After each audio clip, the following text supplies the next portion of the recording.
ওই দুই জাহানের বাদশা সপ্তাহ খানিক চলে গেল। আল্লাহর নবী যুদ্ধের ময়দানে থাকার কারণে হাসান হুসাইন তাদেরকে দেখতে পারে নাই। আল্লাহর নবী ফাতেমার দরজার সামনে দাঁড়ালো। ফাতেমার দরজার সামনে দাঁড়ায়া ডাক দিয়া কয়, ফাতেমা, আমার কলিজার টুকরা দুই নাতি কই, তাদেরকে কেন দেখি না? ডাক দিয়া কয়, ও দুজাহানের বাদশাহ, তারা ক্ষুধার্ত আছে, ক্ষুধার যন্ত্রণায় ঘুমিয়ে আছে। তারা 3 দিন চলে যাচ্ছে, 4 দিন চলে যাচ্ছে, খাদ্য নাই, খাদ্যের জন্য বড় উপবাস। সুবহানাল্লাহ কইতেন না? দুই জাহানের বাদশার নাতিরা 3 দিন 4 দিন যা খাদ্য নাই।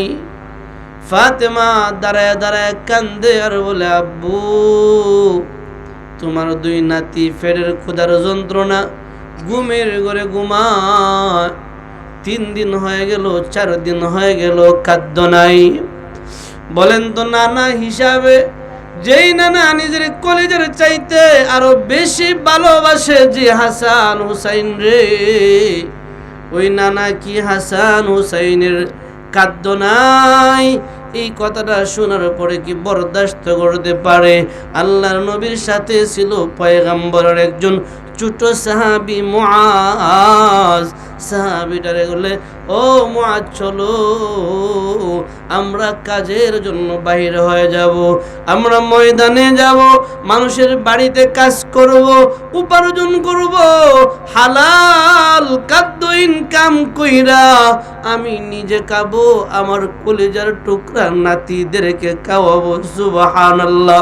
পয়গম্বর মুআজের সাথে করে বাইর হয়ে গেল। চলতে চলতে দূর, বহু দূর চলে গেল। দেখলো একটা খেজুরের বাগান আছে, খেজুরের বাগান। এই খেজুরের মালিকটা পয়গম্বর চিনে। ওই খেজুরের মালিকটা একজন ইহুদি। পয়গম্বর ইহুদির সামনে দাঁড়ায়া ডাক দিয়ে কয়, ও খেজুরের মালিক, ও খেজুরের বাগানের মালিক, তোমার এই খেজুরের বাগানে কি কোনো কর্মচারীর প্রয়োজন আছে? থাকলে বলো, আমি মুহাম্মদ আছি কাজ করার জন্য। এ যুবক ভাই, যারে আল্লাহ তাআলা না বানাইলে আমাদেরকে বানাইতো না, দুনিয়া জান্নাত জাহান্নাম কিছু বানাইতো না। এই নবী বলে, ও ইহুদি ভাই, কোনো কর্মচারীর প্রয়োজন হইলে আমারে বলো, আমি তোমার কর্মচারী আছি। ইহুদি তো নবীরে নবী হিসাবে চিনে না, মুহাম্মদ হিসাবে চিনে। ইহুদি নবীরে নবী হিসাবে চিনে না, মুহাম্মদ হিসাবে চিনে। ইহুদি ডাক দিয়া কয়, মুহাম্মদ, ওই যে বালতি হাতে লাও, কুয়া আছে, কুয়া থেকে বালতি দিয়া পানি উঠাইতে থাকো, পানি উঠাইতে থাকো। রসুল বলে, পানি উঠাইলে পারিশ্রমিক কি দিবা? নবী বলে, পারিশ্রমিক কি দিবা? সে বলে, 1 বালতি পানি উঠাইবা, 5টা খেজুর দিব। চিন্তা করেন, 3 দিন 4 দিনের উপবাস। মুহাম্মদ রে ডাক দিয়া কয়, ও মুহাম্মদ, তুমি যদি 1 বালতি পানি উঠাও, 1 বালতির বিনিময় হবে 5টা খেজুর। ইহুদিরা মালিকটা তো পয়গম্বর হিসেবে চিনে না, একজন বয়স্ক মানুষ মুহাম্মদ হিসেবে চিনে। মুহাম্মদের হাতে বালতির রশিটা দিয়া কয়, যাও, ওই যে গভীর কূপ আছে, কূপ থেকে পানি টাইনা টাইনা উঠাইতে থাকো। এ যুবক ভাই, জানো আল্লাহর নবী রশি দিয়া পানি টাইনা টাইনা উঠাইতে লাগলো। সিরাত ইবনে হিশামের মাঝে উল্লেখ করা হয়, শুধুমাত্র 9 বালতি উঠাইলো। ঠিক এমন সময় রশিটা পুরানো হওয়ার কারণে রশিটা চিরে গেল, বালতিটা নিচে পড়ে গেল। পয়গম্বর ব্যাকুলের মতন হয়ে গেছে, আশ্চর্য হয়ে গেছে। পয়গম্বর দাঁড়ায় রয়েছে। এমন সময় মালিকটা আইসা কয়, ও মুহাম্মদ, বুঝলাম না দাঁড়ায় রইলা কেন? বলে, ও ভাই, আমি যে দাঁড়ায় রইলাম, আশ্চর্যের কারণ হইল তোমার বালতিটা 1 থেকে 150 ফুট পানির নিচে পড়ে গেছে, এই বালতিটা উঠাইবার সুযোগ নাই, কোনো সিস্টেম নাই, রশি চিরে নিচে পড়ে গেছে। এ যুবক ভাই জানো, মুআজ রাদিয়াল্লাহু তাআলা আনহু বলে, আমি পয়গম্বরের সামনে দাঁড়ায় রয়েছি, আমার হাতে তখন তরবারিটা আছে। আস্তে করে ইহুদি মালিকটা পয়গম্বরের গালে রাগে একটা চর মারছে, কন্যা নাউজুবিল্লাহ।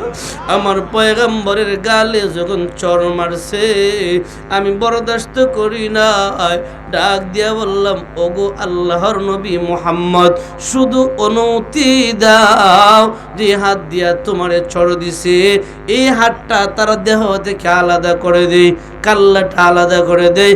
2 জাহানের বাদশা ডাক দিয়া কয়, মুআজ, ওই ইহুদি মালিকটা আমারে চিনে নাই, যদি আমারে চিনতো আমার সাথে এত বড় বেয়াদবি করতো না। পয়গম্বরকে বিশ্রী ভাষায় গালিগালাজ শুরু করলো। পয়গম্বর ডাক দিয়ে কন, ও ইহুদি ভাই, আমারে গালিগালাজ করে লাভ নাই, তোমার রশিটা পুরানা ছিল, চিরে পড়ে গেছে, অসুবিধা নাই। ইহুদি ভাই, তোর তো বালতিটারে প্রয়োজন, আগে আমার 9 বালতির খেজুর 45টা দিয়া দে, আমার খেজুর আমারে দে, তোর বালতিটা তুই বই জানে। সে হাইসা কয়, কত পাগল দুনিয়ায় দেখছি, 2-250 ফুট নিচ থেকে বালতিটা উঠাবে, এমন পাগল তো দেখি নাই।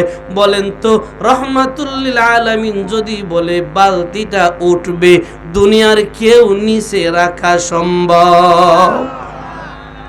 ইহুদি 45টা খেজুর হাতে দিয়ে কয়, আজকে সুরাইমু, আমার বালতি যদি আমারে না দাও, তোমার 45 খেজুর তো নিয়েই নিমু, বরংস তোমার আরো প্রহার করমু। আল্লাহর নবী চেহারার মাঝে তাপ্পরের আঘাতের ছাপ। পয়গম্বর কান্না কণ্ঠে কুয়ার পানিটারে ডাক দিয়া কয়, কুয়ার পানি, জানোস তো আমি কে? জানোস তো ওই কুয়ার মালিক ইহুদি আমারে চিনে না, তুই তো চিনো। আমার বালতিটা নিচে পড়ে গেছে, কুয়ার মাঝে জ্বর আসো, বালতিটা উপরে উঠে দাও।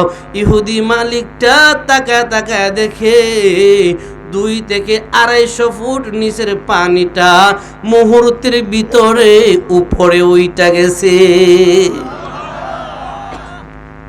আশ্চর্য হয়ে গেল, কি ব্যাপার, কারে তাপ্পর দিলাম? নবী বলে, মুআজ চলো জায়গা, এন তাই লাভ নাই, হেদায়েতের মালিক আল্লাহ যদি তারে হেদায়েত দেয় আবার দেখা হবে, চলো। মানুষটা পয়গম্বরকে তাপ্পর দিছে, তাপ্পর দেওয়ার পরে পয়গম্বর বিদায় হওয়ার সাথে সাথে নিজের হাতের মাঝে ব্যথা শুরু হয়ে গেল, বাড়িতে চলে গেল। বাড়িতে যাওয়ার পরে বিবিরে ডাক দিয়া খায়, বিবিরে, জানোনি আজকে আমি একটা বেয়াদবি করেছি, তোমাদের বাবার বাড়ি মক্কা, আর একজন মুহাম্মদ নামক ব্যক্তি আমার বাগানে আসছিল কাজ করার জন্য, না চিনা তারে আমি কাজ দিয়েছিলাম, বালতি উঠাইতে গিয়া আমার বালতিটা কুয়ার মাঝে পড়ে গিয়েছিল, তার আগে থাপ্পড় মারছিলাম, এরপর থেকে আমার হাতে ব্যথা উইটা গেছে। বিবিটা চিল্লানি দিয়া কয়, স্বামী আমার, দুনিয়ার কোন ডাক্তার আপনারে গুইলা কইলো ভালো হবেন না, তাড়াতাড়ি যান, আপনারা না চিনলেও আমি চিনি, ইনি দুনিয়ার সাধারণ মানুষ নয়, ইনি হলেন মুহাম্মাদুর রাসূলুল্লাহ। ও স্বামী, বাঁচতে চাও তাড়াতাড়ি যাও, বাঁচতে চাও তাড়াতাড়ি যাও, বলে পাবো কই? বলে মুহাম্মদের বাড়িতে যাও, মুহাম্মদের বাড়িতে যদি না পাও, উনার মেয়ে আছে ফাতেমা, ফাতেমার বাড়িতে যাইও, ফাতেমার দরওয়ায় যাই দাঁড়ায়া মুহাম্মদরে ডাক দিও, দিগু তোমার সামনে চলে আসবে। এ যুবক ভাই জানো, ইহুদি মালিকটা বলে বেতা সহ্যের বাইরে চলে যাচ্ছে। দৌড়তে লাগলাম, মুহাম্মদ রে খুঁজতে লাগলাম, খুঁজতে খুঁজতে নিজের বাড়িতে পাই নাই, আলীর দরজার সামনে দাঁড়াইলাম, ডাক দিলাম, ও দু জাহানের বাদশাহ মুহাম্মদ কই? আলী বাহির হয়ে আসলো। কি ব্যাপার, কেন খুঁজতেছো? বলে দরকার আছে। কোনারে পাইবা না, উনি এখন কাজে আছে, ব্যস্ত আছে। বলে কি কাজ? তাহলে আসো কাজটা তোমারে দেখায় দেই। এ যুবক ভাই জানো, ইহুদি মালিকটা বলে আমার জন্য দরওয়াজাটা কইলা দিল। আমি লক্ষ্য করলাম আমার বাগানে মজুরি কইরা পরিশ্রমিক হিসেবে যে খাদ্যটা আনলো, যে খেজুরগুলি আনলো, খেজুরগুলি নিজে আস্তে আস্তে চিবায়া চিবায়া নরম করে করে হাসান হুসাইনের মুখের মাঝে দেয়, আর নিজে বিসিগুলির সাইটা সাইটা খায়। একটু আওয়াজ দিয়া কন্যা সুবহানাল্লাহ। ইহুদিটা বলে জানো, আমি এই হালতটা দেখলাম, পয়গম্বর কুদরত, 4-5 দিনের কুদরত পয়গম্বর, ওই পয়গম্বর ক্ষুধার যন্ত্রণা সহ্য করতে পারে না। এরপরও পয়গম্বর নিজে খেজুরগুলি না খাইয়া তার নাতি হাসান হুসাইন তাদের মুখের মাঝে খেজুরগুলি নরম করে করে দেয়। ডাক দিয়া বললাম, ও দু জাহানের সরদার, চিনতে পারি নাই, ভুল কইরা লাইছি, আল্লাহর জন্য কি মাফ করে দেওয়া যায় না? নবী বলে, আয় আয়, আমি নবীরে তো শুধুমাত্র দেহের মাঝে আঘাত দিছো, আল্লাহ হেদায়েতের মালিক, যারা আমার কলিজায় আঘাত দেয়, এরপরও আমি নবী দোয়া করি আল্লাহ যেন তারে হেদায়েত দিয়া দেয়, আয় কালিমা পয়রা মুসলমান হয়ে যা। এ যুবক ভাই, এই জায়গায় যেটা আমি বোঝাইতে চাইছিলাম, নবী এবং তার নাতি দয় এত ক্ষুধার্ত থাকার বড় হারাম খাদ্য খায় নাই, হারাম খাদ্য খায় নাই, হালালের অপেক্ষা করে করে হালাল উপার্জন করে নিজে খাইছে, নাতিদেরকে খাওয়াইছে।